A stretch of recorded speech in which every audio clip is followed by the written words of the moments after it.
చట్టసభల్లో బీసీలకు 50% రిజర్వేషన్లు పెట్టాలని, కేంద్రంలో బీసీలకు ప్రత్యేక మంత్రిత్వ శాఖ పెట్టి బీసీలకు జాతీయ స్థాయిలో మన తెలుగు రాష్ట్రాల్లో ఉన్నట్టుగా స్కాలర్షిప్, ఫీజు రియంబర్స్మెంట్, గురుకుల పాఠశాలలు, హాస్టళ్ళు పెట్టి ప్రతి బీసీ చదువుకునేటట్టు ఉచితంగా ఫస్ట్ క్లాస్ నుంచి పీజీ వరకు చదువుకునేటట్టు చేయాలని చెప్పి డిమాండ్ చేస్తూ, అట్లే బీసీ కులవృత్తుల ఒక్కొక్క కుటుంబానికి 20 లక్షల రూపాయలు చెల్లించాలని డిమాండ్ చేస్తూ ఈ బీసీ సంక్షేమ సంఘం ఆధ్వర్యంలో జోడో యాత్ర, బీసీల న్యాయ యాత్ర బీసీ భవన్ నుంచి నల్గొండ వరకు 2వ దశలో పెడుతున్నాం.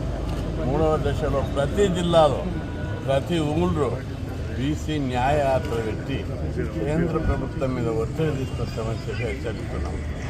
76 ఏళ్ళు అయితే కూడా బీసీలకు న్యాయబద్ధమైన చట్టబద్ధమైన వాటా ఇవ్వరా? ఏ రంగంలో కూడా